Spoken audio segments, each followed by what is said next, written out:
Welcome everyone to the City Council meeting for February 12th. If we could have a roll call to establish quorum, please, ma'am. Terry McClung. I'm here. Christy Kendrick. Here. Melissa Green. Here. Bob Thomas. Here. Mickey Snyder. Here. David Mitchell. Here. We have 6. All right. We can stand and pledge allegiance, please.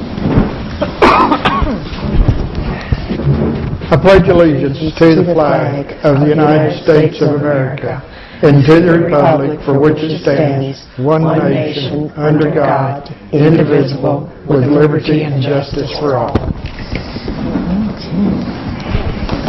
I get a motion to approve the agenda? So moved. Second. You got any corrections or additions? Okay, Dave. Yes, sir. I'd like to go ahead and add the City Commission and Council meeting minutes for discussion again. Second.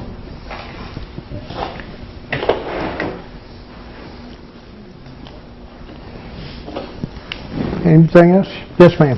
I would like to add a discussion for putting notices of code violations on properties. Second. And also, Butch, under number 2 in new business, the update on moving the city meetings to Norris Street, is that just a discussion? Yes, at this point it is. Okay. To put it back on to discuss, do I need to use my yes vote from the last time? Yes. Okay. I'd like to use my yes vote. I've got some questions. I've had some constituents that have questions, so I'd like to bring it up again, just so we can clarify some stuff. Well, it's on consideration to do that. What, just Reconsideration. Yeah, just. And who is your second? Second. I'll tell you about it later. Sorry. All right, anything else? All those in favor of the agenda as amended, signify by saying aye. Aye. Any opposed? All right, so moved. Get a motion to approve the minutes. So moved. Second. Any additions, corrections? Hearing none, motion to approve the minutes as submitted, signify by saying aye. Aye. Any opposed? Nay. Okay, 5-1 was Christie. Right. Okay. We have a couple applications in your packet. We have one from Theodore Cottingham. He couldn't be here tonight. He was sick, but Theodore's been attending a lot of these meetings for the last year. And he's been interested in being on the Planning Commission. So I think we had his application from the last time. Yes, ma'am. Mickey? Sorry. I make a motion that we accept Theodore for the Planning Commission. I'll second that. Any discussion? Yeah, I've visited him with him a lot, and he has just such a sincere interest in wanting to serve this city, and he's intelligent. I think he'd be a great addition. Plus, he's been to almost every single city activity we've had of any kind for the whole time he's been here. I mean, he's constantly at city activities and stuff. Okay. Any further discussion? All those in favor of Theodore Cottingham for position 4 in planning, no, position 5, signify by saying aye. Aye. Okay. We still have a vacancy in planning for anybody who's interested in submitting the application. CAPC has and the hospital both have vacancies. On the HDC, we have a couple of applications. We have a vote on John Nuckolls. Yeah. Yes, ma'am. I'll make a motion to approve John Nuckolls for the HDC position 1. Second. Any discussion? I had a long talk with him. He'll be great. Good. Yes, ma'am. Do we just have that one position? Or is it 2? Oh. We got another There, application. okay, I'm from, sorry. Yeah. I didn't see that. My finger was there. Thank you. Okay. All those in favor of John Nuckolls for position 1, signify by saying aye. Aye. Any opposed? And an application from Judy Holden for position 3. Yes, ma'am. Okay, I make a motion, we accept Judy for position 3. Second. Any discussion? I've known her for years. She's a great lady, wants to establish here. Her and her daughter own the new little bakery, so I think she'd be a good addition. Okay. David? No, we also got to taste her cupcakes several months ago. Well, that's reason enough. That's it, right there. All right. No further discussion. All those in favor of Judy for position 3, signify by saying Aye. Aye. All right. The Cemetery Commission, we have a lot of, well, we have 2 reappointments. We got a L.B. Wilson, position expires, along with Susan Thorpe's. But we need to get a motion for L.B. Yes, ma'am. Yes, ma'am. Oh, well, I was going to do Susan. No. Either one. I'll move that we reappoint L.B. Wilson to position 1 on the cemetery. Second. Okay. Any discussion? Okay, hearing none, all those in favor of LB being back on the Cemetery Commission, signify by saying aye. Aye. Yes, ma'am. Oh, now I'm going to make a motion on Susan Tharp, preceding her. Right. Okay, I'll make a motion on position 2 to put former, We got to do it. Mickey did, Susan, Brooke, I was going down in order. Okay, Yeah. go for it. I've made a motion to reseat Susan. Oh, I didn't hear it. Second. All right. Susan's been real good as chairperson. She has been incredibly awesome. Any discussion? All those in favor of Susan being reappointed, signify by saying aye. Aye. Okay, so moved. And then last one is Jim Jordan. I'll move that we put Jim Jordan, he's on it right now, into position 2. And I'll second.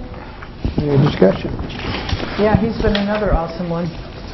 Okay, all those in favor of Jim being position 2 on the Cemetery Commission, signify by saying aye. Aye. Okay, so moved.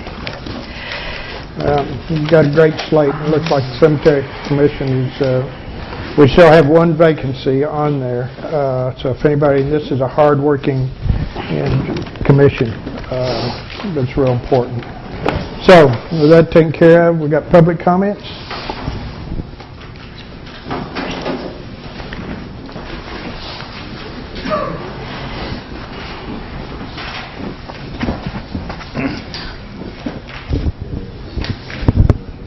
Good evening. My name is that Brock? Okay. My name is Laura Jo Smoley. I'm a resident of the city on Pivot Rock Road. I'm here today to address council's actions regarding the building at 25 North Street, proposing that it be used for city meetings. Once again, I'm really surprised that we make decisions without any discussion or input from other pertinent city officers. Particularly for this building, the opinion of the building inspector regarding the cost to bring the building up to code, and is it appropriate for that building to be used in that way. The police chief regarding traffic, it would be really great to have his input on that. My particular concern is if you go past that house, the only way to turn around is in other people's private driveways. That could be a problem, especially if they have cars parked there. And thirdly, the police chief, I don't know if there's always a rating for the number of occupants in the building, and considering that a meeting, normally it's, maybe about 20 people, but there's times that, there's a whole lot more, and it'd be really useful to know what the occupancy rating of the building is. My second argument is it's not the best use of the building.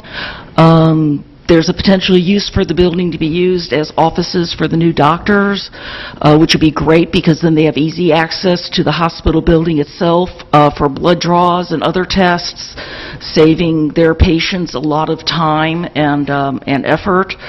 It would produce income for the city, and that income, I'm sure there's lots of ways to use it, but one that comes to mind is to offset the cost of closed captioning our city meetings.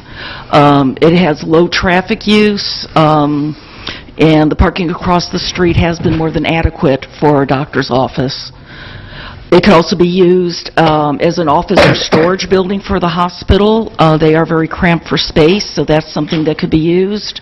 It could be used as an overnight facility for families who are caring for very, very sick loved ones across the street. It could be used as offices, perhaps, for the building inspector and code enforcement. They're in pretty cramped spaces over at City Hall, as well as off-site storage for city files that are right now in hallways blocking wheelchair access in City Hall. Other unsuitability items that I have is that it could be a traffic nightmare. It takes, even if no one attends, you're going to have 11 people and 11 cars on a street that has 3 parking spaces. The entrance and exits, while adequate for a few people going in and out, are pretty inadequate for 20 people running in and out in a limited amount of time. Okay. Thank you.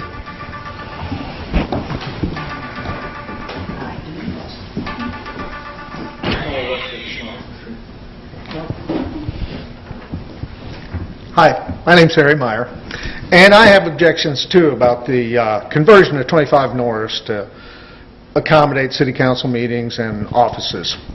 I've only got 3 minutes, so I'll try to cover as much as possible. The building has 0 dedicated parking.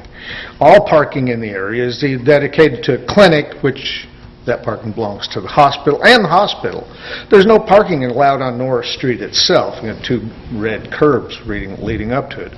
The only handicap parking in the area belongs to the hospital and is quite a distance away, and it's up by the emergency room entrance. Has anyone asked the hospital about using their parking lot before spending the money on a building that's going to be used by the city? Has there been an appraisal of the building? Could selling the building to the hospital help both the hospital and the city? The city now has an ADA accessible meeting place right here. Nothing needs to be done immediately, and long-term options should be considered, such as taking the money from the sale or rental of 25 Norris to build a new ADA accessible city hall that will be up to date, up by the police department, for example, where it could be built rather cheaply. This will get the city fully in compliance and relieving of paying rent to Carroll County. In the long term, this makes good sense. Thank you.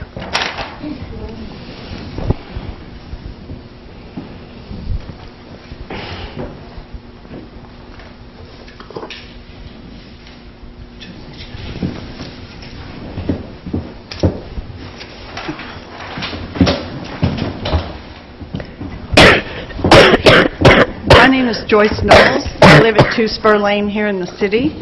And I want to thank Alderman Mitchell for calling attention to my billboard in Clifty. I put that billboard up to provoke a conversation and spark a conversation it did. There are lengthy discussions on social media. Citizens are learning they're responsible for sidewalk repairs, and while they're concerned about the condition of the sidewalk, they're outraged that they have to pay for it out of their own pockets. We have sidewalks which are impassable by the mobility impaired, infant carriages, segways, and even abled people.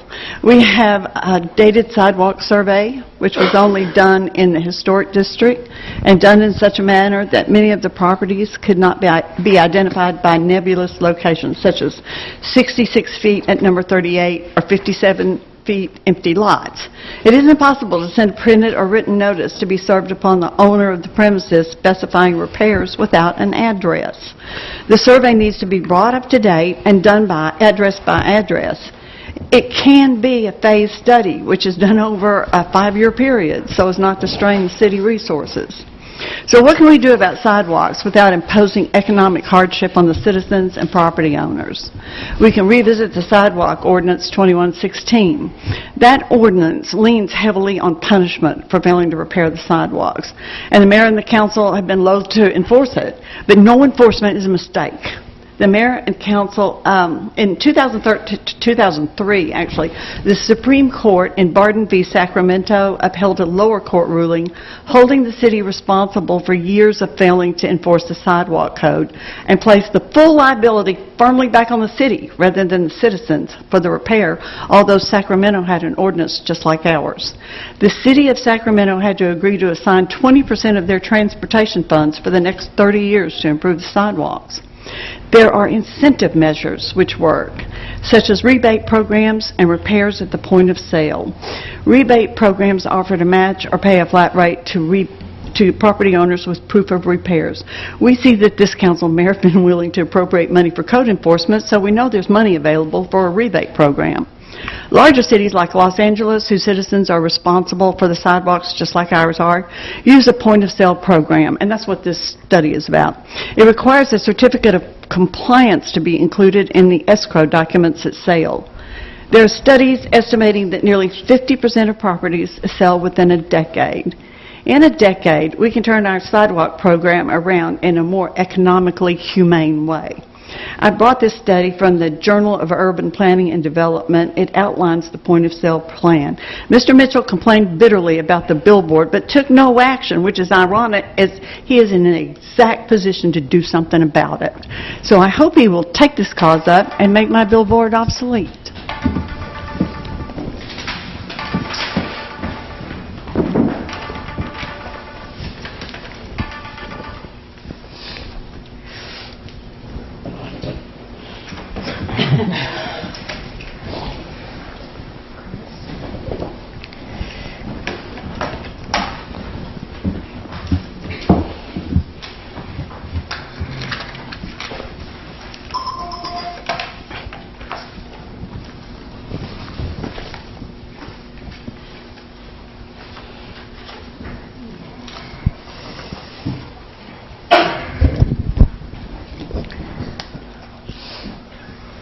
Good evening. Members of the Eureka Springs City Council, my name is Chris Fisher. I'm here tonight to share my concerns about how the Parks and Recreation Commission and the city are proceeding with a new partnership to develop a series of trails here in Eureka Springs. A contract currently underway with the Northwest Arkansas Trailblazers and the Walton Family Foundation was quickly approved by Parks, and the construction of a set of gravity trails above the area of Miners Rock and Leatherwood Lake Park began with a rather narrowly focused rapid ecological assessment. This project, along with trails under construction at the Passion Play, is perhaps part of what is hoped to become an epic trail system, a sanctioned designation by IMBA, the International Mountain Bike Association.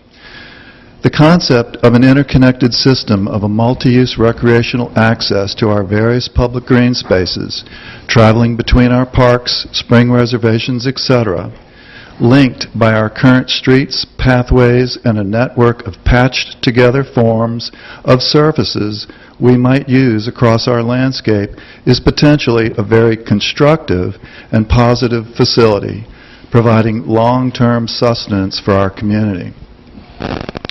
But in order to make this sort of commitment to such a concept, to fully embrace all the positive benefits, and to consider some of the potential adverse impacts, we should have a sound understanding of how such a facility will affect our current and future land use patterns and our collective ability to accommodate this emerging development.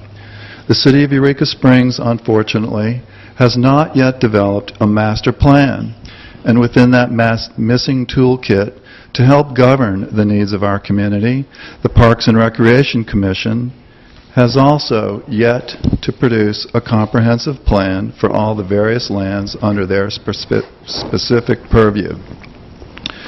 The current Lake Leatherwood City Master Plan and the Trails Master Plan that have been approved by the City Council have not been properly updated to reflect how these documents are engaging adequate assessment of the attributes, conditions, and public use needs of the facilities upon the lands these plans should address. At this moment, Parks has entered into an agreement to expand the boundary of Lake Leatherwood Park and to therefore expand the city's municipal limits, involving new developments and interactions that have not been clarified. This is just one example of a series of new interfaces between public and private property with both municipal and county footprints, a situation that will continue as this yet-to-be-defined trail system moves forward. I've been active in my support of parks since serving with the Springs Committee, the Tree City USA Committee, please turn that off, the Land Banks Committee, the Trails Committee, helping to found the Eureka Springs Outdoor Alliance, and working on several Arkansas Forestry Commission grants involving parks assets. So I've worked quite a bit to help parks advocate and develop sound stewardship of our landscape. I've also repeatedly asked that they develop true comprehensive plans. There's no better moment than right now to request that the City Council review the current trail undertakings and to help steer our community towards a better understanding of how we might best move forward to preserve and retain our beloved landscape. Respectfully, Chris Fisher. Can I give this to you for the record? Thank you.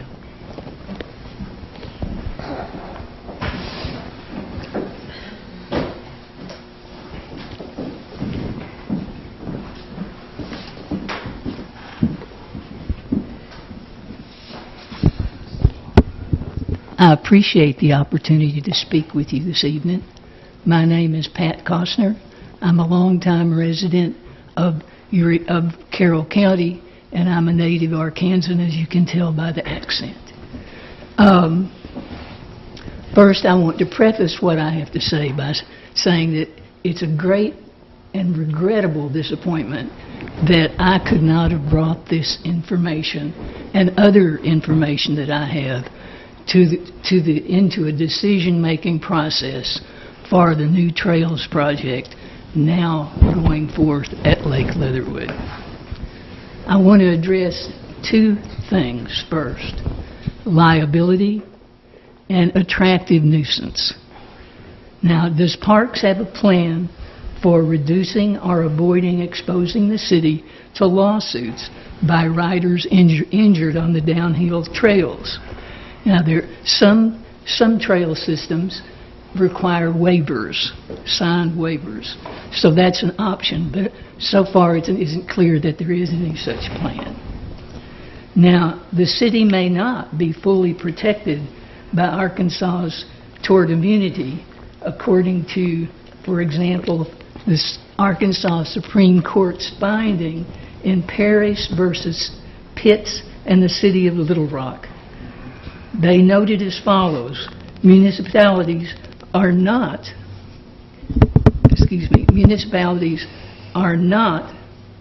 the state of Arkansas and do not partake of its constitutionally granted immunity.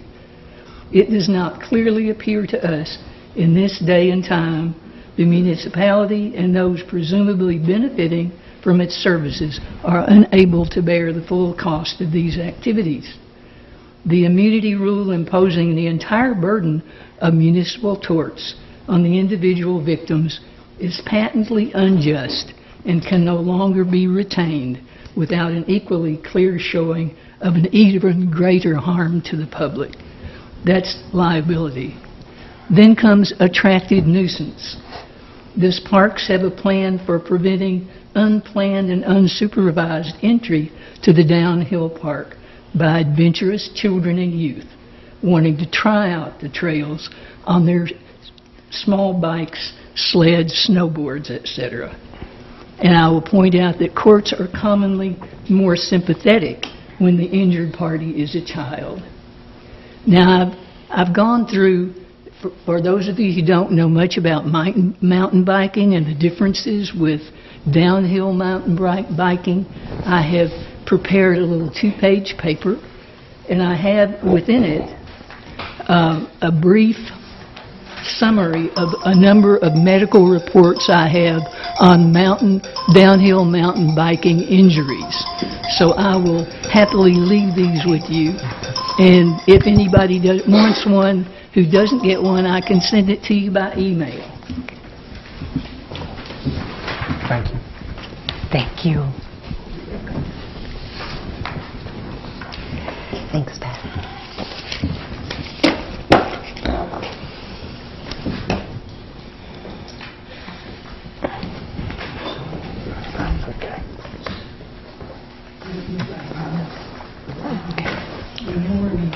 Right here. Thank you. Do you have enough? Appreciate it. Thank you, Pat. Okay, that concludes the public comments. We have no unfinished business and new business. Item number 1 is ordinance to add planning recommendation to the code. Motion to discuss. Second. Mr. Weaver? I have not yet finished this due to my recent illness, so I would ask that if you're wanting the ordinance, that you give me just a slight more at a time. Okay. You'd like to make a motion to defer this for... I just had something Okay. to say about it. Tim, you were working on that part about the manager being able to hire someone like for a vacation, correct? The entire, yes. Okay. It would be included. Okay. I would like to say we've had a lot of problems recently, and before I left planning, it was just full of them.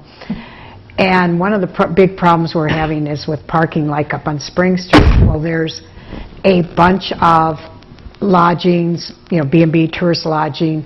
One person left for the winter and left a manager and for 2 properties up there. And, of course, the manager probably doesn't know the parking rules. So it is becoming a problem not having a manager or owner on site to do this. So. Okay, get a motion to defer this to... So moved. Second. A month would be great. Okay. Defer it for first meeting in March. Okay. So, got a motion by, who was that? Terry. And a second. All right, all in favor, signify by saying aye. Aye. Any opposed? Okay. Motion to discuss update on moving city meetings. So moved. Is this that reconsideration that? she No, talked this was about? on the agenda, I think it was just an update. Get a motion in a second to discuss. Oh, second. Okay. Who made the motion to discuss? Well, I made the motion, but then immediately asked if this was the reconsideration that she had brought up. And Ms. Green seconded. No, I think what this was, if I'm not mistaken, when Mr. Mitchell asked about this, I think he's just wanting to know more of a construction, a standpoint timeline going into this process. And at this point, we're still working on trying to figure out when the existing tenant might be moved out of the location. And I've still got some electrical drawings and some other drawings to do before we can send it out for bid. So we hadn't progressed. It's still paperwork signed place. Mr. Mitchell? That's fine. And I would assume, just for the record, that the building inspector's been involved or will be adequately involved in this process. Yes. Thank you. Mr. McClellan? Yeah, is the current tenant, are we still looking at in the March deadline? Is that? We sent a letter to him in end of January, and I have not heard back from him. So we're going to be sending I'm going to have Tim, now that Tim's available, send another letter. And probably send a letter also to his attorney. On there. Mr. Mitchell? Does that letter include the fact that, I know we're not pushing for the mistake about all of the years of no rent, but are we asking for any rent in this disengaged period at this point? Yes. Thank you. Okay. Yes, we are. Yeah. Any further discussion? Okay. And I think second, okay, get a motion to discuss item number 3, ordinance for paying down the bond payment. So moved. Second. I think this is another item that our city attorney's been sick and hadn't been able to look through, so we're probably looking a minimum on a month on it too. Actually, probably 2 weeks. 2 weeks, or next meeting? I think I can have it by next meeting. All right, good. So get a motion to defer this for our next meeting? Second, yeah. Okay, any discussion? All those in favor, signify by saying aye. Aye. Okay, so moved. That brings us up to update on Dairy Hollow Trail Grant funds. Motion to discuss. So moved? Second. All right. I passed out a note, and Justin, Director of Parks, is out of town and isn't able to be here, but he did send a letter kind of bringing up an update. And Bill Featherstone, Chairman of the Parks, is here too to discuss this issue on the trails down along Dairy Hollow. I think Bill can probably give us in a few words basically what Justin was trying to say in his letter. You want to give us a brief? I don't know about because I'm going to mess it up. Words, Bart, but I'll do my best. Yeah. Fewer words than I would. And I guess maybe the best thing to do is to kind of go back to the beginning and just recap that, to kind of remind everybody how we got here. We had an $80,000 80-20 grant, TAP grant, from the Arkansas Highway and Transportation Department to build a trail from Harmon Park to Clear Springs, or the Clear Springs School. And that grant was written by our previous director. As it turns out, the requirements for that trail far exceeded what we actually needed and should afford. It called for an 8-foot wide paved trail, which was just overkill. So Parks reviewed that prior to committing to that project, decided that we could do with something much smaller in scale and serve the same purpose and redirect that money elsewhere and get more done with the same money, basically. That money, or that grant, was directed to the community center project, along with the 20% commitment which the community center was willing to take on. So with regard to the Harmon Park to Clear Spring Trail, Terry, this will make you happy. That's actually going to get built this year, late spring, early summer. It will be a 4-foot wide compacted limestone trail. There'll be, I think, 2 culverts involved and perhaps 1 bridge. We're working with Barbara Dix in that regard, and Public Works. And so that'll be a great new addition as far as a trail, a serviceable, meaningful trail this year. The grant, which is a reimbursable grant, they don't write you a check for their 80%. You spend the money and they reimburse you. The project at the community center is still under review. It's somewhat complex, more so than we were hoping. We've got $40,000 committed to the project, actually in the bank, to direct towards the fitness trail at the community center to go along with this $80,000 grant. And as it turns out, to do what we really want to do, it's not enough money. So we're rethinking things. We're working with a consultant out of Bentonville by the name of Ryan Hell. His company is laneshift.net. Also a architect, engineer. I believe he's recently located in Fayetteville, but don't quote me on that, Dennis Blind. They work together on a lot of projects, have for a number of years. We're working with them to come up with an alternative plan, something a little different than what we've been thinking up to this point. So that continues to be something that's in progress. Hopefully we'll have that resolved within the month. As to what direction we're going to go with that. At that time, we will present what our new thinking is in that regard to the state for their approval, prior to actually hiring an engineer to get engineered drawings. The fitness trail, just for your information, will involve some what will end up being city sidewalk. Most certainly, there'll be a sidewalk built on alongside Highway 62 in front of the old high school property or community center property, from the massage place, I can't think of the name of it right now, to the corner, the three-way corner. It will involve at least that as far as city sidewalk is concerned. Any money that's spent in this grant has to be built on property that's owned by the city or under easement in perpetuity.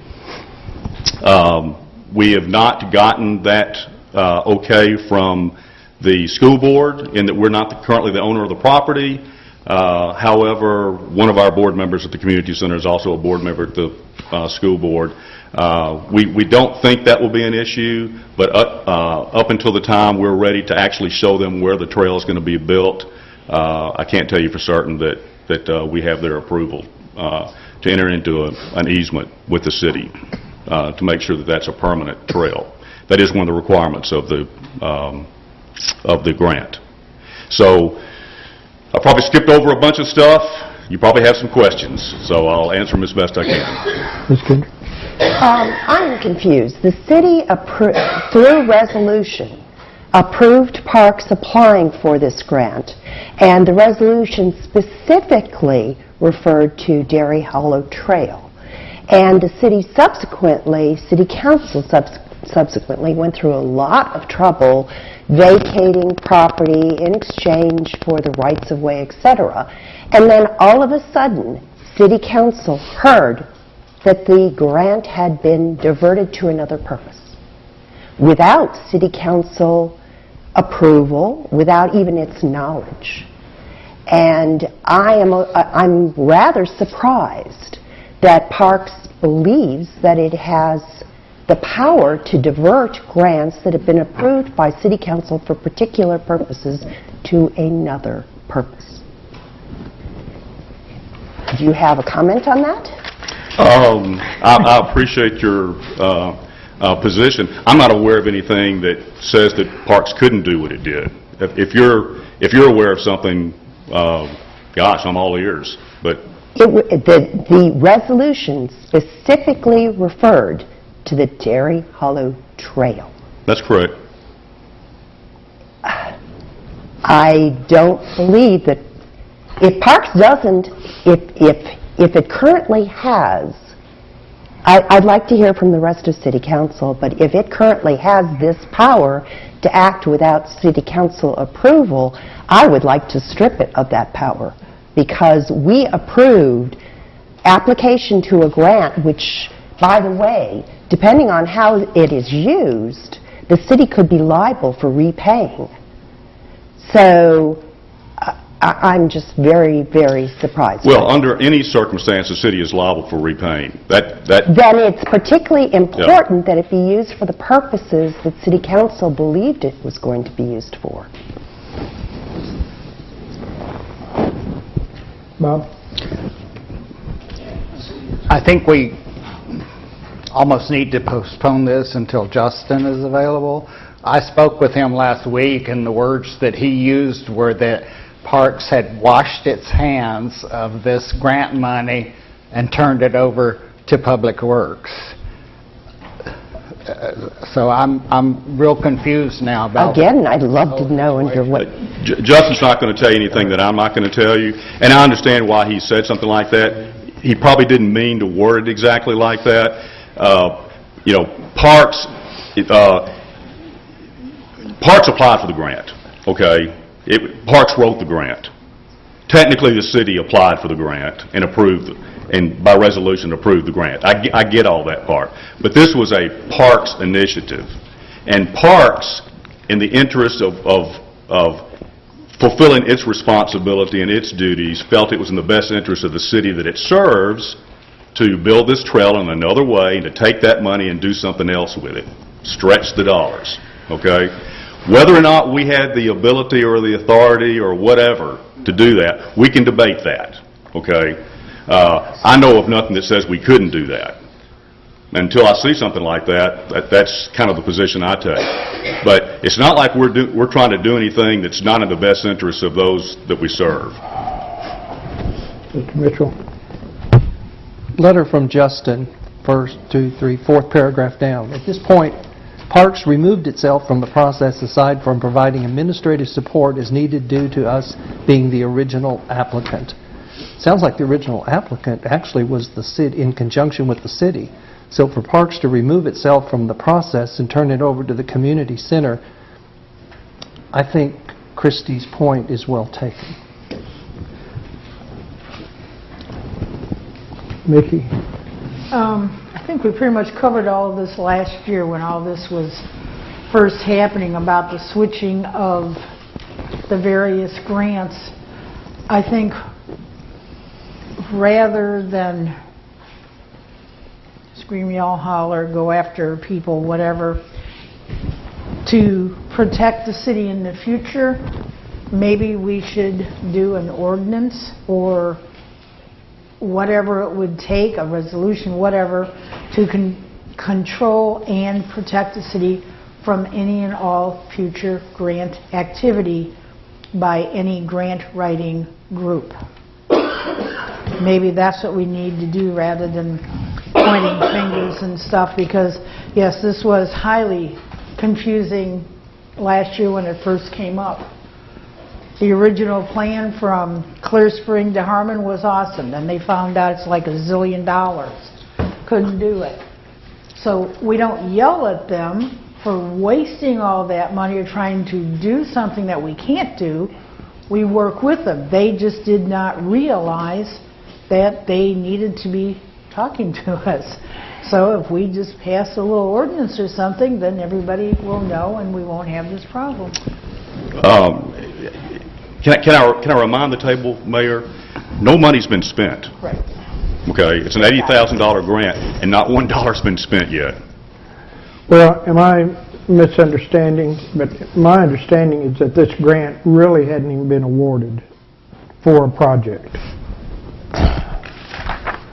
I mean, what Justin is saying is that they're not doing the Dairy Hollow grant. What y'all planning, what you've got some plans for, but it hadn't been approved or gone through any necessary. That's a significant void in what I told you earlier. Okay, let me correct that. We have been approved by the Arkansas Highway and Transportation Department to spend this grant on city sidewalks and or a fitness trail at the community center. We have that approval. Excuse me. I'm in possession of an agreement of understanding between the city and the Arkansas Highway Department for the Clear Springs School Harmon Park Trail, which agreement I've had since last September and was signed, it's undated, but it was signed by the mayor and the city attorney and the Arkansas Highway Department. So clearly it's been awarded, and it was awarded for the purpose of the Harmon Park Trail, and it's been apparently diverted without city council approval. But with the Arkansas Highway and Transportation Department. But without city I understand that. I understand that. But it's important that you know that Parks is not doing this on its own. David. I'd like to hear from the city attorney right about now. Sorry, Tim. Well, at this point, with the money not spent, if city council wants to be more involved in it, you can. I don't know that what has been done has been improper. I don't think it has at this point. They're exploring their options. They've not spent any money at this point. They have an open grant that is for sidewalk. They're talking about building sidewalk. They're talking about building a fitness trail, which apparently the Arkansas grantor is willing to allow. Ultimately, before they get a permanent easement, they're going to need council's approval. because they're acquiring basically a property right interest. So you still do have some control over it at this point. I mean, yes, I suppose the school itself could just simply give an easement. Anybody can give anything they want to the city. It doesn't mean the city has to accept it. Tim's points are very well taken. There are still a lot of hoops to jump through, including some here at this table. Mr. Mitchell? I think it'd be prudent at this time that City Council would withdraw from that process and that grant at this time. That's what I'm giving consideration to. And that's not a motion. I'm just making a statement. Mr. McClung? Mr. Mayor, this is a rehash of the same discussion we had several months ago. And at that time, based on the information they gave us, and it's not changed any today from what I'm hearing, is that they were going to proceed and try and get the trail as a community center, if at all possible, but without doing anything to take away from they couldn't do anything until they had all their I's dotted and the T's crossed. Oh, I'm sorry. That's my fault. Had a cough and spell a little bit ago. Got to turn it back on.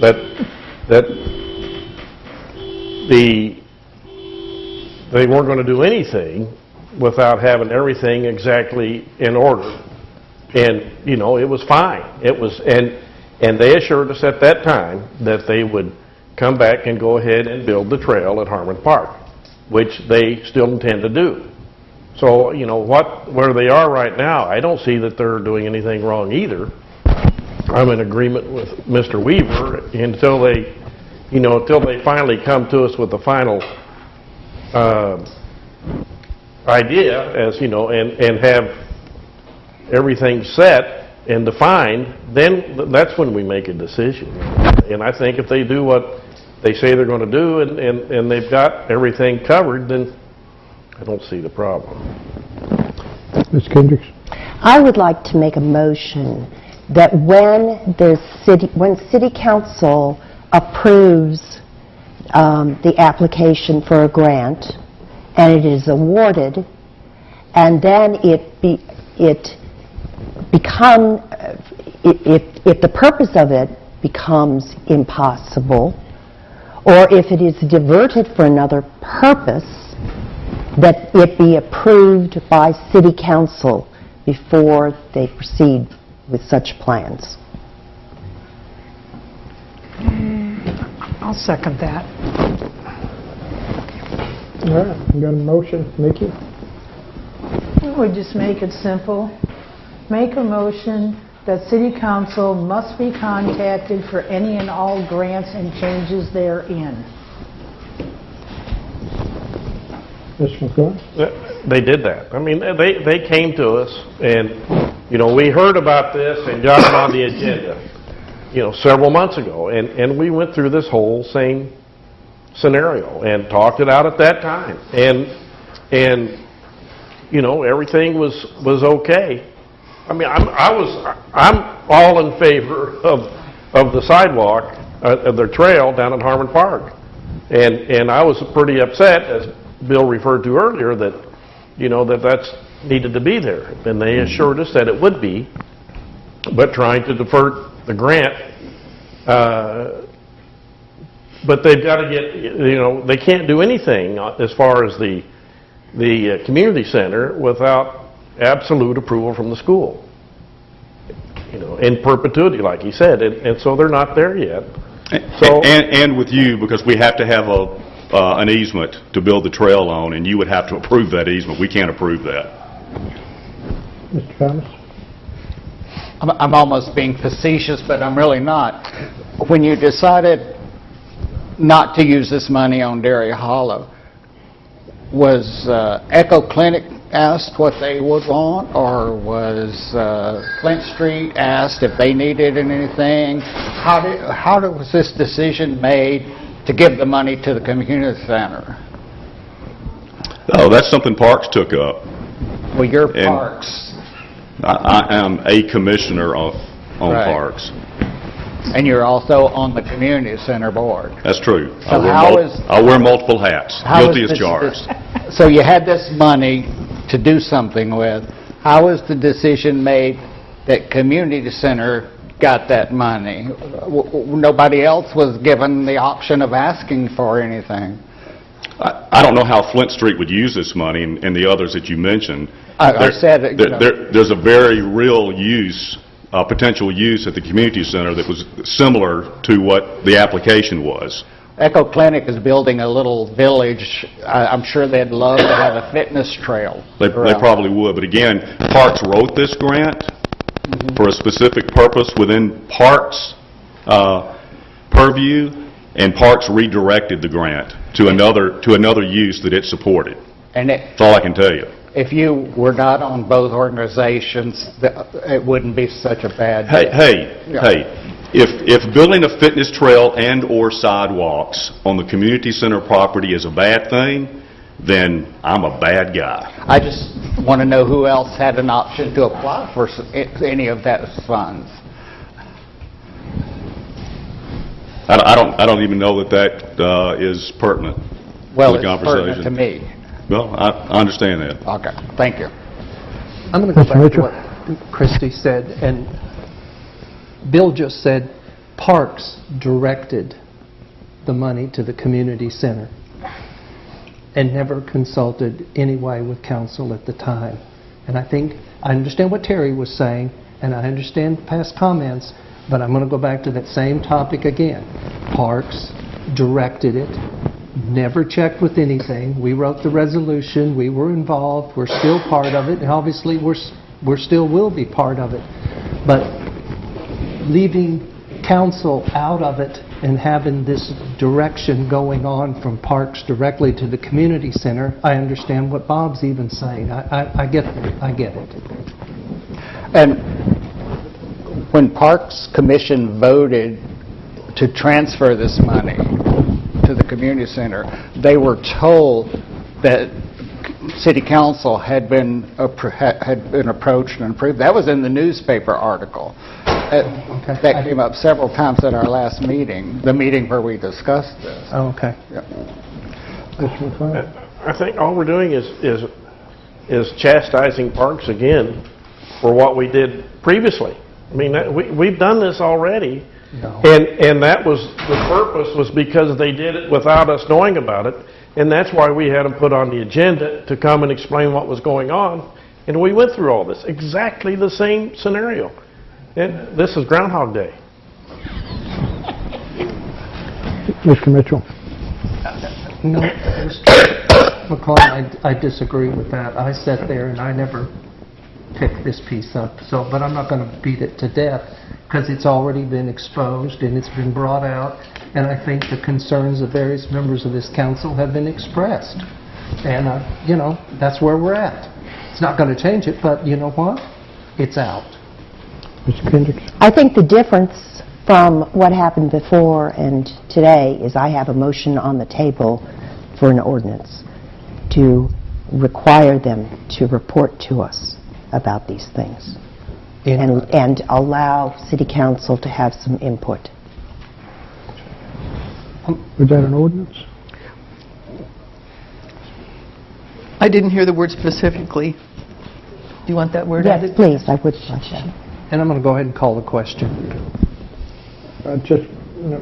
Mickey had her hand up. Okay, after Mickey. Would you consider making it a very short, simple ordinance rather than the big whole hoo-ha? It covers all bases. Anybody, that means any of our commissions, have to get our approval, even if they change it. Very simple. 2 lines, we're done. I believe I had... A very lengthy, unnecessary thing. They have to get our Okay, permission. we got a motion in a second. Could it be repeated, please? Can you repeat the motion? Yes, that when council approves an application for a grant and it is awarded or diverted, it comes back to council. Okay, let me preface it with an ordinance. clarifying that when council approves an application for a grant and it is awarded or diverted, it comes back to council for approval. Perhaps, would a resolution be more appropriate if it's approved by a resolution? Ordinances are permanent. Okay. No, I'm sorry, it's an ordinance, comes back for, yes, that's correct. Ordinance, I'm sorry. You all right with that phrasing? Yes. Okay. Thank you. And Melissa seconded. All right. We're ready to vote on this. All those in favor of the... I could ask for clarification on what just happened. Yes, I can repeat it if you'd like. Well, I think I need an explanation. We're voting to write an ordinance, but the grants are not approved by ordinance, they're approved by resolution. So... If I may? Yes, please.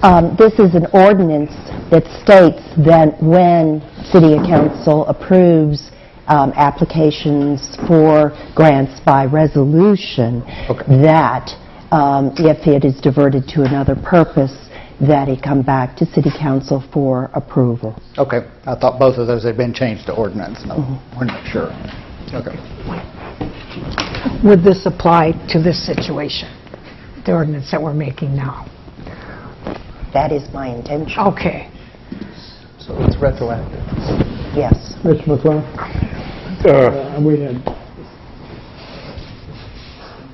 Have we ever had this happen before? For a redirect of a grant? Is this common? Or is this uncommon? I don't know if this ever happened before. So, Can I answer that, Mayor? It's not the first time it's happened with the Arkansas Highway and Transportation Department. We're not the first ones to do this. Is it common? No. It's less common than it is common. Ms. Kendricks?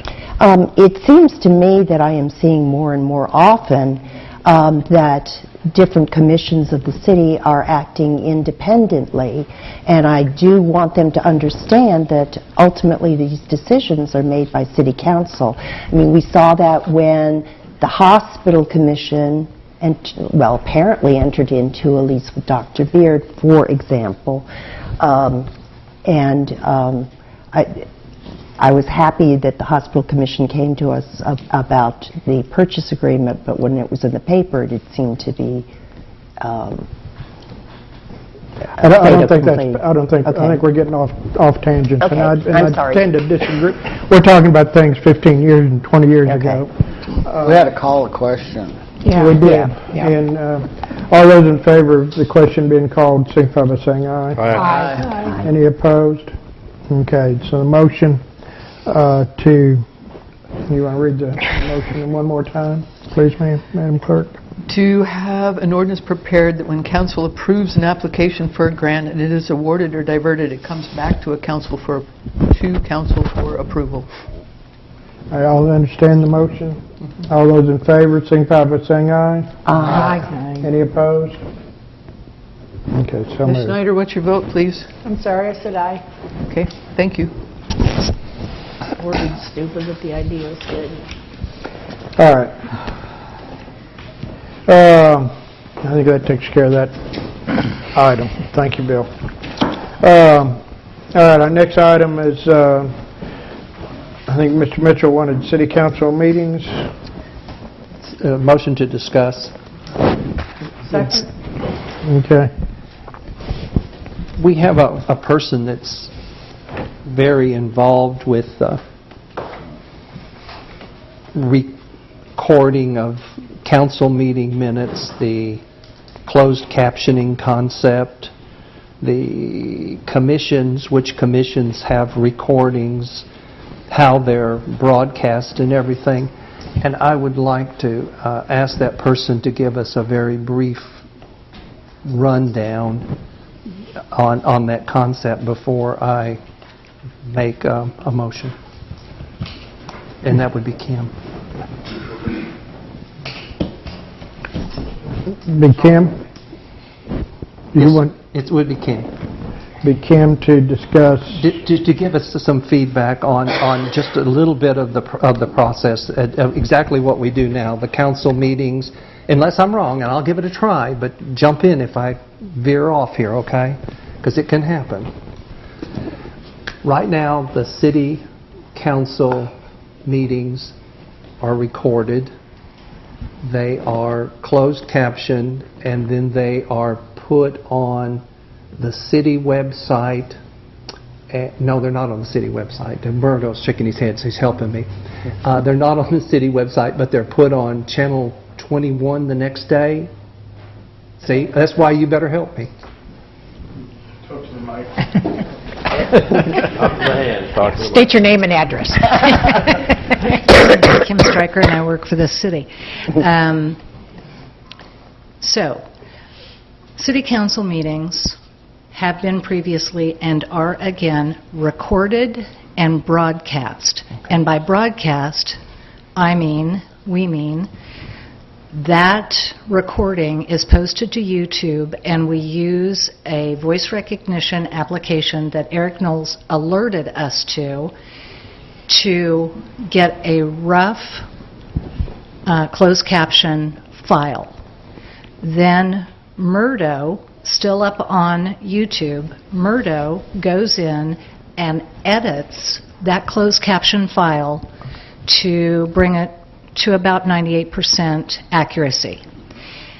That is then posted on, that edited file is posted on YouTube, and it's linked to our city website. We are broadcasting this meeting. We currently record and televise on Channel 21, a local access channel, for commission meetings. Planning Commission, HTC, Parks, and CAPC. There are city commission meetings that are not recorded and they're not televised. So when City Council made the decision to no longer broadcast City Council meetings on January 8th of this year, we continued televising on Channel 21 the 4 commission meetings that we always have. No change. When the decision was made to again broadcast City Council meetings, and that I believe was the last City Council meeting. I could be wrong about that, but I think it was the last one. The motion included and all city meetings, meaning the commission meetings that we're not today recording, and all city meetings, so task force meetings and commission or council meetings, etc. So it's the motion is a little bit broader than what we are doing today. Does that explain? Mm-hmm. So we have broadcasting, City Council, broadcast outside of city limits, if you will. The commissions that we're recording are televised on Channel 21 right here in our city on Cox Cable. Questions? How'd I do? Mr. Mitchell? No, that was a great explanation, and that's why you did it. Because I guarantee you if I had done it.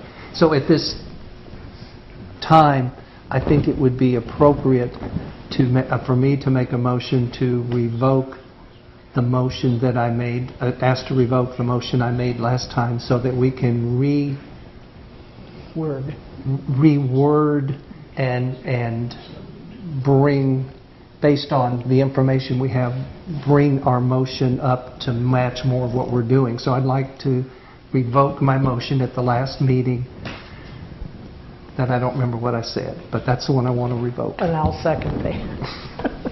Mr. McClung? Wouldn't it be just as easy just to make a new motion to amend what we did to fit what we previously did? Because I think that's what you're wanting to go back to. Is that not correct? I think we just should do that. amend it instead of revoke that Yeah. and start a new one? Right. Everybody's nodding, so. And just Okay. Yeah, eliminate whatever it is we need to eliminate, and make it like it was. We need to clarify back in what we're doing. All right, here we go.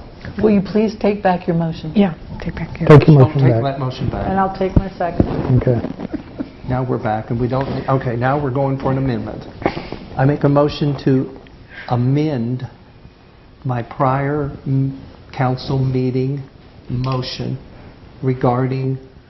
Just make the motion. And my amendment will read as follows.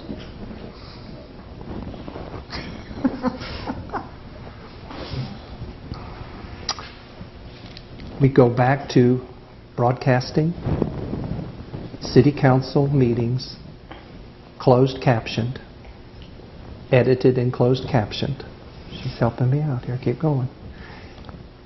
And commission meetings, the 4 that we currently do, will continue as they were in the past, and the 2 commission meetings that were not broadcast will not be broadcast.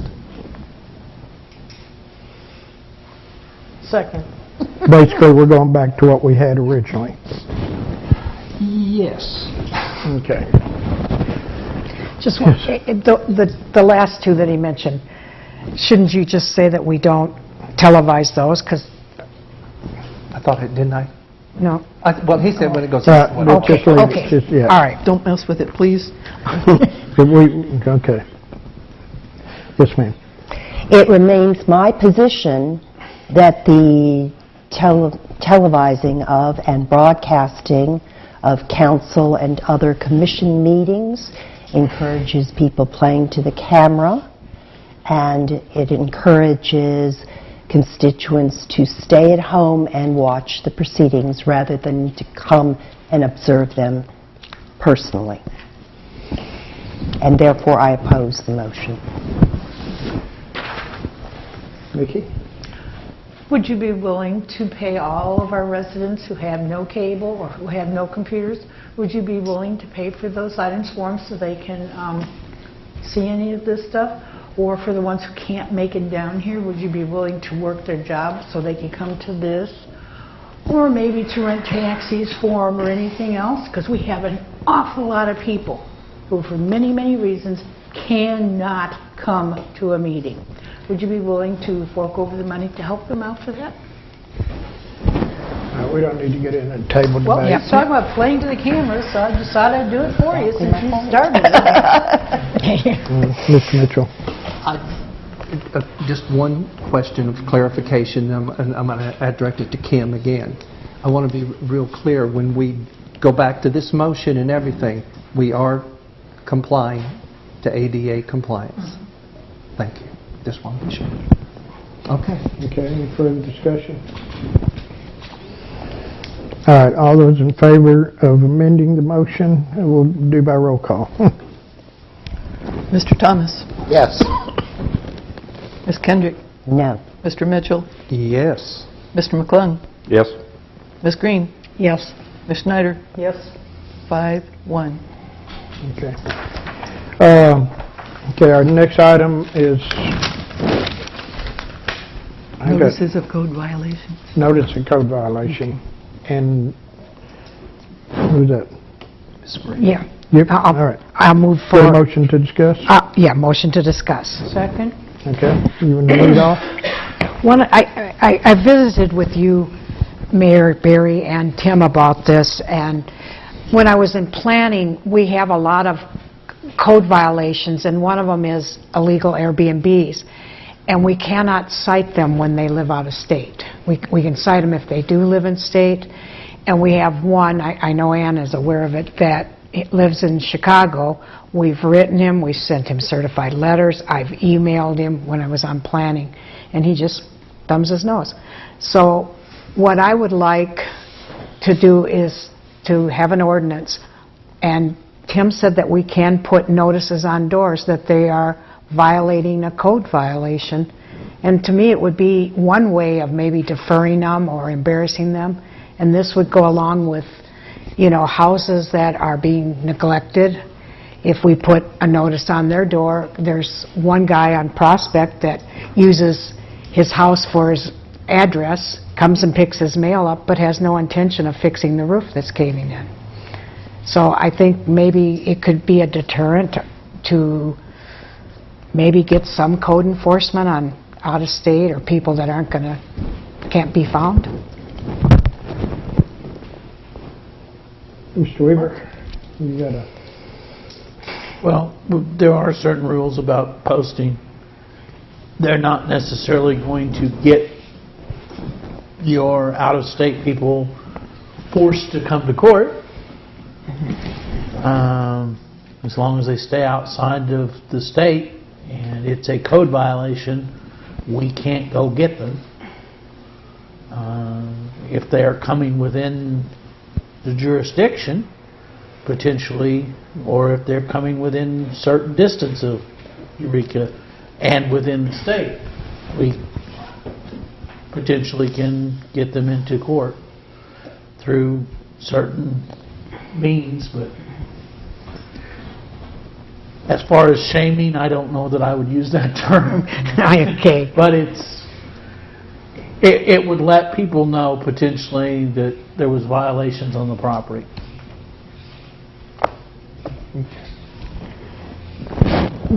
In the case of like tourist lodging, if I was a guest and came up and saw that this was an illegal place, it would maybe make me think about staying there, because number one, it's probably not insured for me staying there. So I guess you're correct, I shouldn't have used the word shaming. It would give potential people maybe a notification that this is not a legal place. Mr. Mayor? Yes. I would think, just, not having any time to pre-think this, but just on the short note here, that if somebody did that to my property, if I lived out of state, if whoever's going to be taking care of that property for me is going to see it and advise me of it, and it's probably going to be gone by the end of the day anyway, pulled off. So, I don't know the relevance. Ms. Kendrick? My experience with code violation, and I represented the City of New Orleans Code Enforcement Department, so I had quite a bit of experience, and we actually tried to prosecute people who had abandoned and blighted housing in New Orleans, and we found it impossible to reach people out of state. The best way to go after them is to go after their property. And it is, when there are such violations, can we lien their properties? Is that one of our options? To create a lien, we have to have a debt. With a Airbnb, I don't know So we what we would show as our... So we'd have to have something like a grass lien or a boarding up lien in order to get a lien against the property. Is that what you're telling me? Well, a lien is evidence of a debt. If we don't have a debt, I'm not sure. Well, a lien can be as a result of a citation too, but so what you're telling me is that under current ordinance, under current ordinance and the way you're thinking about it, we could not lien the property with what would be a fine. Is that what you're telling me? With the property that's falling apart, potentially, yes. We have under our... 2201. Yeah. Mr. Mitchell's very famous piece of legislation from a few years ago, we do have the ability to cause them to fix and then place liens. But where there's no direct monetary damage, I'm not sure.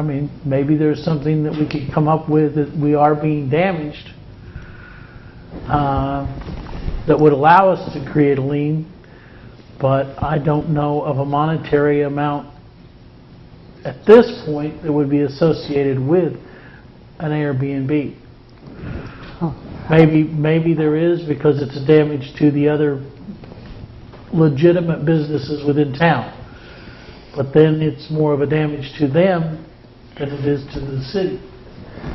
So you, Are you referring to an illegal occupation, business Yes, occupation? and we've had, in planning, we had many of them, but what we're facing is the out-of-state, the ones that we caught that lived in the area. We could cite them, we could call them up and say, you know, it's going to be this much, and they ceased because they knew they would be found. But the out-of-state people are just starting to go, you haven't stopped us and you're not going to. And we have operating an illegal business. Yeah. So I guess there is a monetary damage to the extent that they're not paying a city business license. And they're not paying city taxes. The CAPC. They're collecting, they're So collecting. potentially, I guess there is a monetary lien that could be placed there. Wouldn't be a large one. no, but if it goes on their tax bill, It potentially could. it's something that, But it's still a violation of an illegal use of a piece of property. I think that's the thing. Yeah. How not to have that happen. Mickey? If they don't live here, how do people get in to stay? others.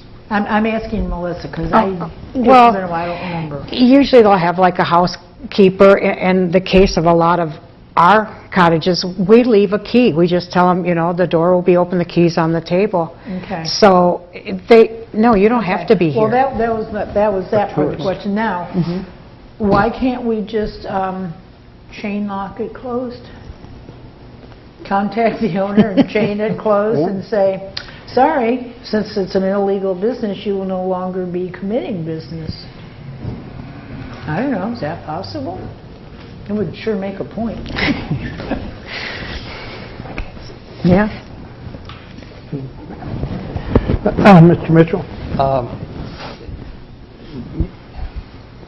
You know, with the Airbnb, we tried at the CAPC, and Airbnb is supposed to be collecting the taxes and sending them to us. The problem is they're not sending us the taxes individually. They're lumping it all together, and we're having a great time separating it to see that they're operating illegally. And so there was a bit of a system started with them that would have identified people that were doing Airbnb illegally. It's just hasn't matured enough to be beneficial yet.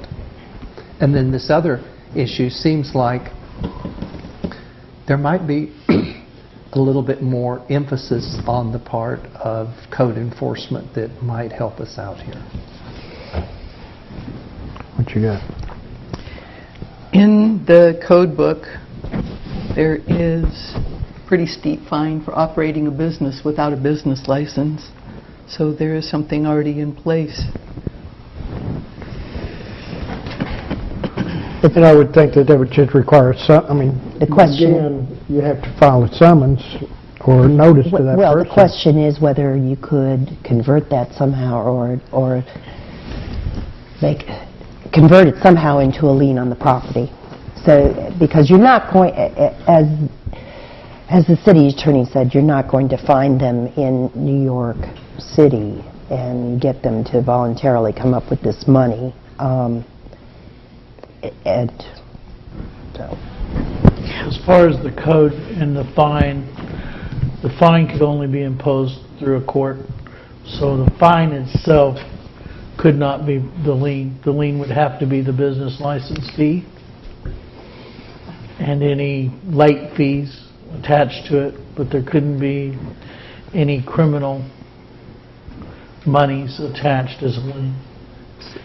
So Separate from the lien, it's something like $250 a day or something way out there. But I think those are probably fines. Right, they are separate items. I'm just saying if someone wants to look into Chapter 4 and see what's already on the books, it might be helpful. Why don't I have Mr. Weaver look into this and see what we can do? Okay. one last question. Mr. Weaver, wouldn't it start with them being cited by the building inspector, the code enforcer first?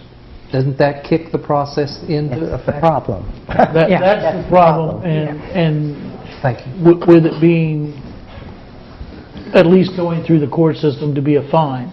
and to be adjudicated by a judge. The business license, let me look at it. Thank you. The business license part of it, I think, may make sense. If they don't have a business license, Yeah. you're not taking anything away from them, Yeah. you know, so. Okay. Still operating illegal. Sure. Yeah. So you're chain it and nobody... All right, we'll have Mr. Weaver put that on his list of items. Okay. Our next item is motion to reconsideration of the motion to move to 2425 North. So moved? I think I need a motion for that. Oh. Need a second. I got a second. Okay, Melissa made... Okay, I will make a motion, what is it, to... Excuse me, who's the second on discussion? Well, we're not, she's doing the motion. No, I didn't know that there was a motion to discuss. Oh, okay, I made the motion. I'll second. Okay. Now, Melissa. I have had, tonight too, but other... First make your motion, Oh, please, okay. ma'am. I will make a motion to... Point of order, because we've had several reconsiderations lately. When there's a move to reconsider, the only discussion is whether or not that's valid. Were you on the right voting side to ask for reconsideration?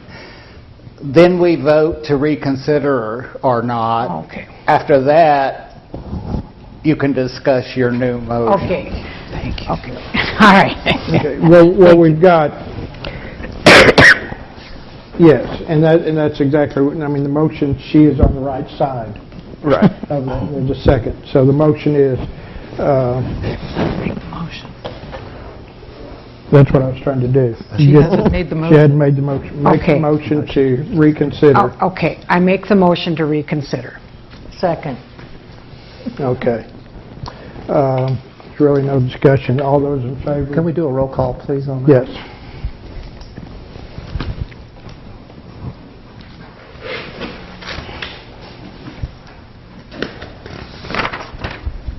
Mr. McClung. Mr. McClung. I guess for the sake of discussion, okay. Yes. Ms. Kendrick. Yes. Ms. Green. Yes. Mr. Thomas. Yes. Ms. Schneider. Yes. Mr. Mitchell. No. 5-1. Okay. All right, now then. So we're going to discuss the moving the meetings to North Street. Okay. Get a motion. So moved. What is the motion? Motion to... Discuss. To revote. Well, she has permission now to present her concerns. Okay. The reason I brought it back... Don't we need a motion first? We still need a Okay, motion. sorry. Yeah. Okay, now I'm confused. We need To a make- motion Okay. as to what you want to happen. Oh, I make a motion to discuss. Is that what I'm supposed to do? That'd be okay. I You make a motion to discuss. moving to North Street. Second. Okay. Okay. All right. And All right, go ahead. Okay.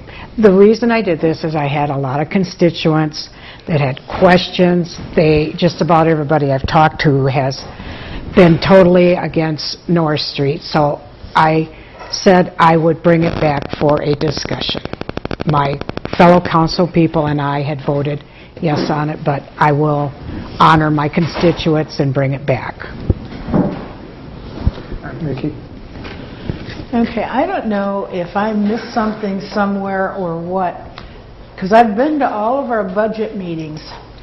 I don't recall any line item in our budget at any time for $2,000 rent that the city will pay for our council and commission meetings. Have I missed this? I'm seeing dumbfounded faces. I'm not sure what you're thinking By here. us moving into Norris Street, where we have actually had offers of paying rent of $2,000 a month. Well, we haven't had an offer. That was what we were... There has been unsolicited offers and unconfirmed offers of $2,000 a month, plus that is what we're asking. Therefore, if we move into it, we are foregoing them paying $2,000, which means when you come right down to it, the city is paying $2,000 a month of rent. When we could actually, the same amount of money, I believe was within like $100, the same amount of money that it will take to update Norris Street for City Council is the same amount of money that it would take to outfit our city property across the street from the courthouse, the old fire station. It's the same amount of money. There's no rent involved on any side over there, so we could actually spend the same amount of money fixing that up, move in, have a very nice private place for council and commissions and everything else, very handy with all kinds of access, and still take in $2,000 a month, which actually is not only a plus to income for the city, but it could actually be used as money towards the editing of the council meetings. Oh my God, that's logical. It'll never pass. Right. I'm playing. Any other discussion? Go ahead, Melissa. Okay. I guess the question I have, or it has been brought to me, how much would it cost if we stayed in the auditorium? And last time when we voted, nobody seemed interested in that, but I'm going to ask that question to you, Butch. When we voted to stay in the auditorium? No, when we voted last time to go to North Street, David brought up, how about the auditorium, and nobody seemed interested in it. I don't know if there, I can answer that question of what it cost us. It's Okay. utilities, basically what it costs to... Aren't the utilities on every day here? Well, we have turn on the heat and air, but, you know, they're not, depends on where we're located at. I mean, there's been some discussion about moving down into the auditorium to get away from this crowdedness into here. You mean onto the stage? Yeah. Okay. And so that would probably cost us a little bit more money, but I don't have a clue as to the exact cost. Mr. Mitchell?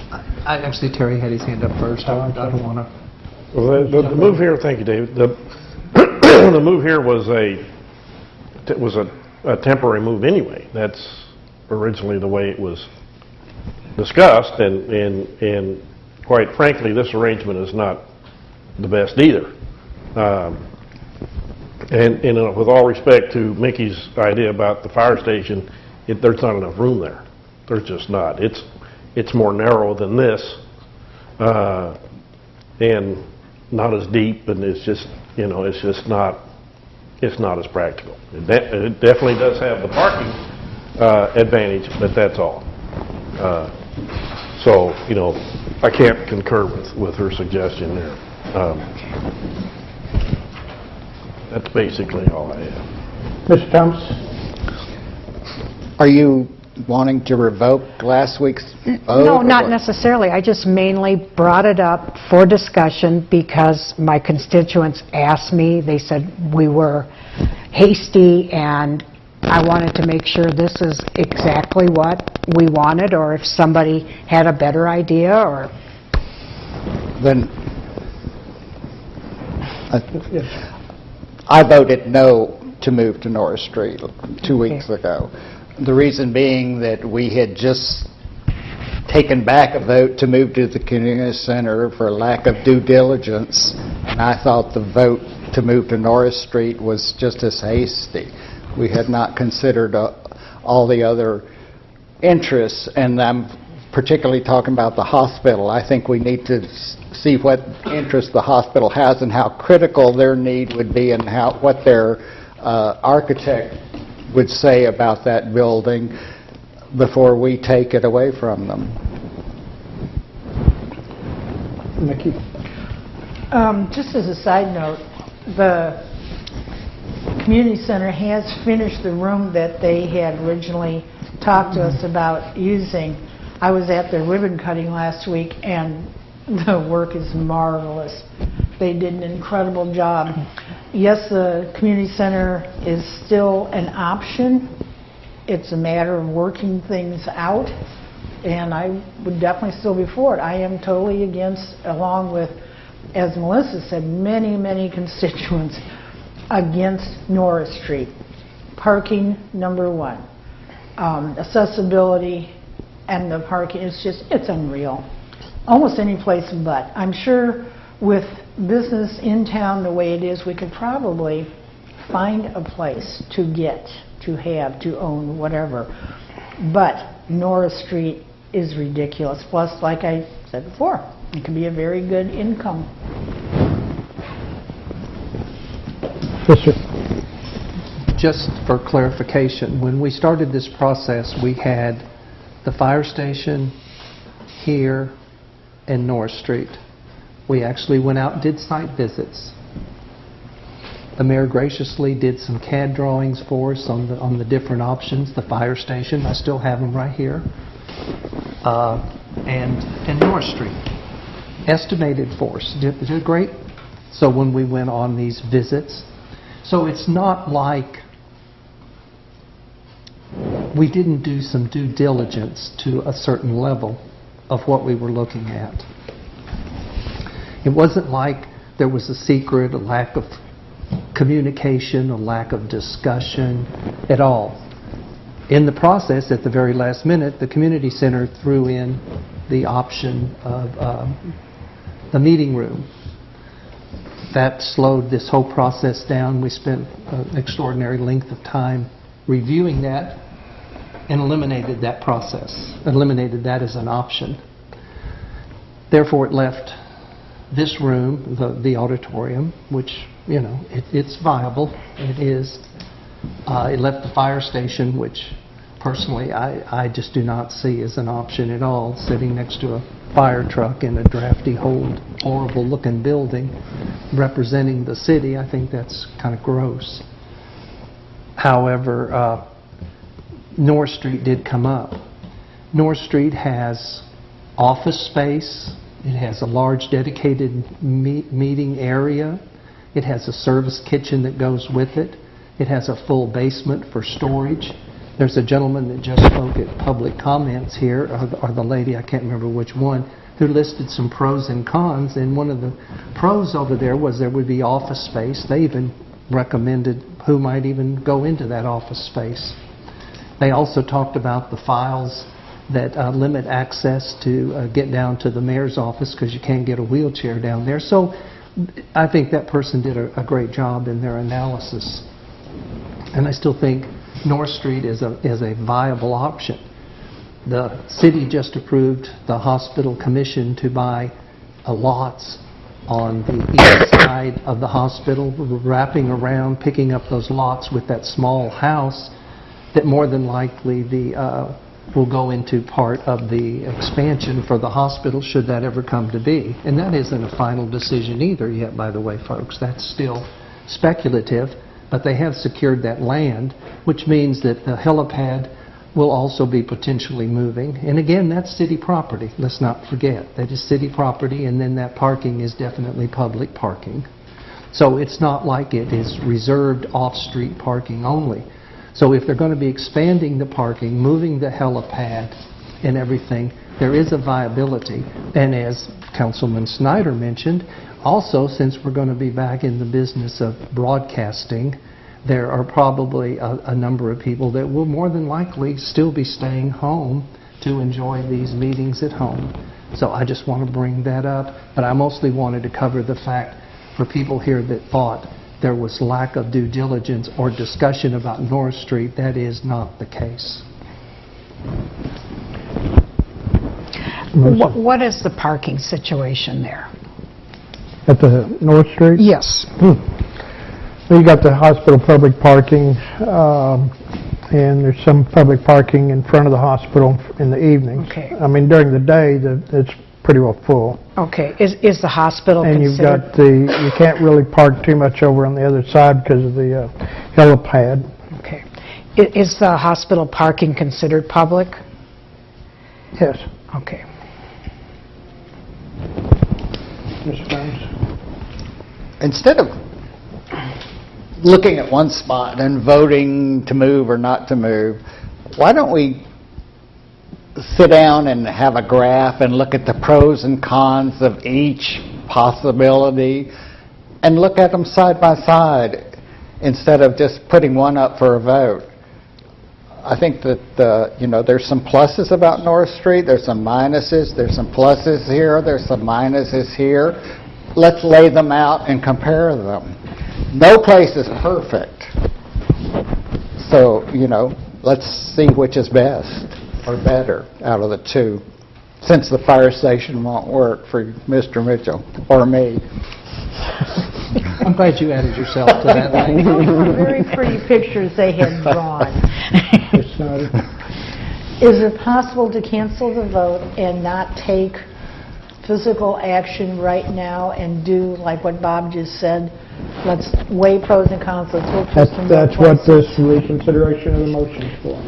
Okay, so if we reconsider it and vote against Norris Street, that's not saying no forever, that's just saying no for now? Saying no for now. Okay. So you're going to make a motion? I will make a motion that we reconsider the vote on Norris Street so we can continue looking and weighing options. Oh, Just to revoke the vote for Norris Street. Is that what you want? I mean, is that how to word it? That'd work Okay. for right now. If we get a second. I'll second. Okay. Any discussion? Now, this is just a temporary revocation, right? I mean, that doesn't throw it away. The council can do exactly. Okay. I mean, it's, So we can do. So Norris Street is still on the table at some point? It's not saying it's not, true. Okay. Okay. Okay, all in favor? Can we do a voice, please? I mean, a Yes. roll call? Yes.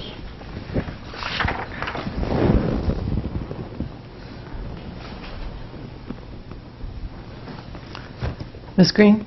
Yes. Ms. Schneider? Yes. Ms. Kendrick? No. Mr. McClung? No. Mr. Mitchell? No. Mr. Thomas? Yes. 3-3. I vote yes.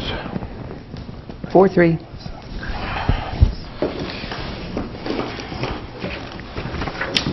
I got in a lot of trouble.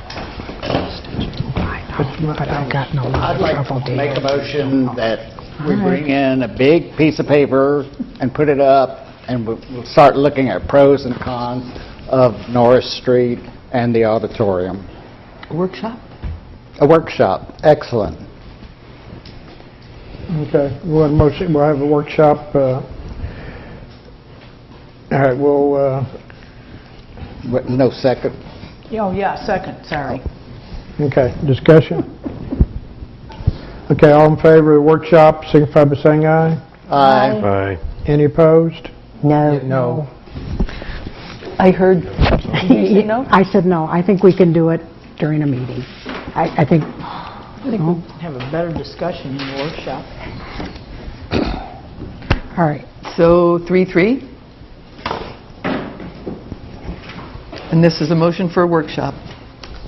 Just motion for the workshop, I'll vote yes. 4-3.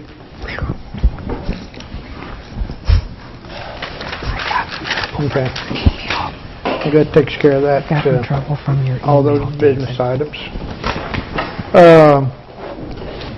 It brings us down to agenda setting. Not hearing anything. Council comments. Wait a minute. Okay, Pat had brought up a really good point in regards to legal protection in regards to bikes and stuff. Is that something we as a council looks into, or we ask our attorney to, or what? Mr. Weaver? The quick answer is right now, we're pretty much protected by our Tort immunity. The court case, as she suggests, did not have a holding against the city. is my recollection. There has not been a reversal of tort immunity. It is not constitutional. It is state statutory that it is addressed to us. So we're not relying on a portion of the Constitution. We're relying on a state statute. That could go away at some time in the future. If it does, then the city would have to look into potentially buying insurance or other means of protecting itself. But at this time, everything I know Okay, but says wait a we're minute. protected. What about what happened when that lady had the accident with the bike a couple years ago and died? Our guys got sued. We got sued because we had bought an insurance policy.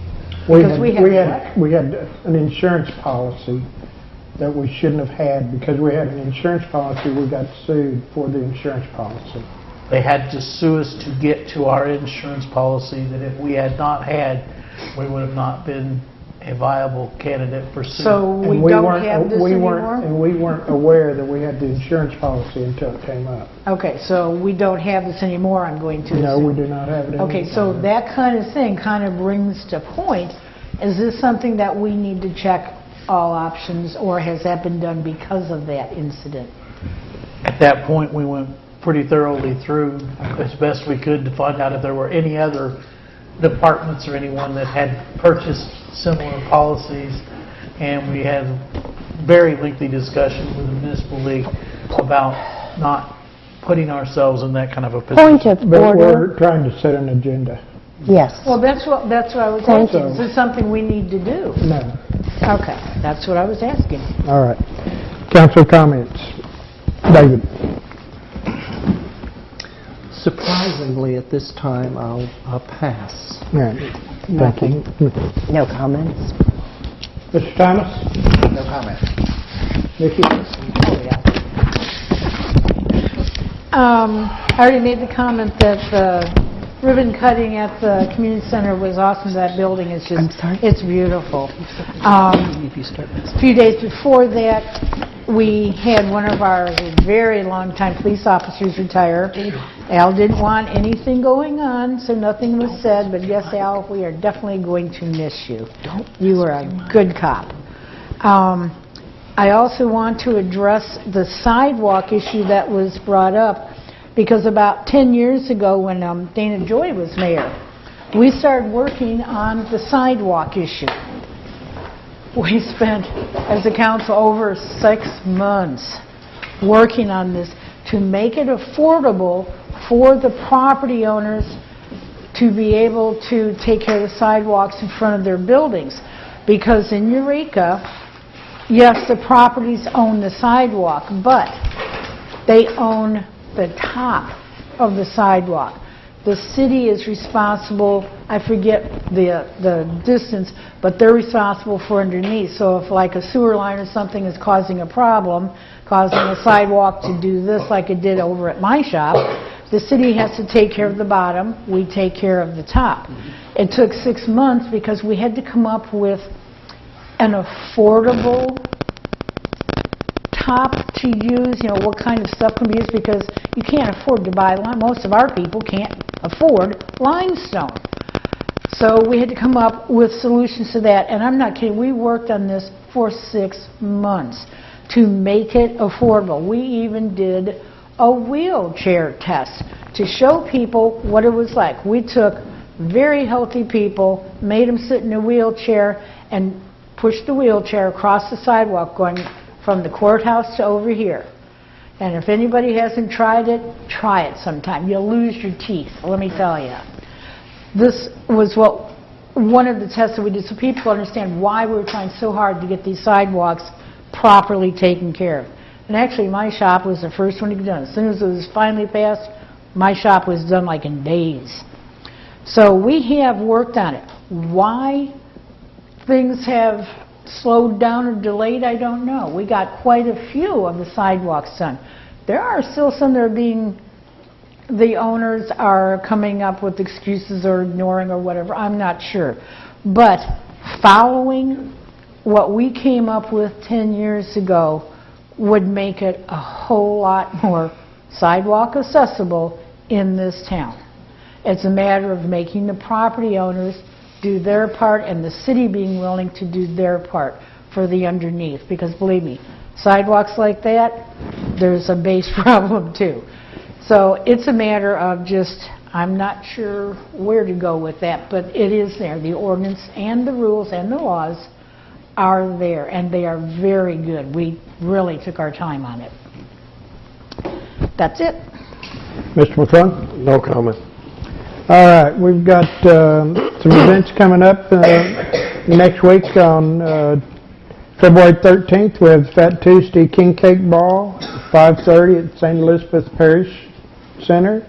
On the 15th, and this is we have a great LID workshop at 5 o'clock to 6:30 at the Library Annex. LID is Low Impact Development, and it talks about runoff and new development techniques and design that Planning Commission is looking into in cities all around the United States. So this is a good workshop for anybody who's interested in attending. On the 16th, and it's next Friday, they've rescheduled the Mayor's Ball from 7 to 11 at the Basin Park. And this following Saturday, on the 17th, is the Chocolate Lovers Festival from 10 to 3 at the Community Center. And then that evening is a Sleep at the Wheel at 7:30 p.m. here at the auditorium. There's still tickets. And there's still tickets. So it's a great group, and that's it. You get a motion to adjourn? Could you underline that the chocolate? Could you underline that the Chocolate Fest is at the community center, not at EUREKA or any of the It's others? at the community center. Okay. Got a motion and a second. All in favor? Right. Aye. So moved. Thank you all. Let me say again,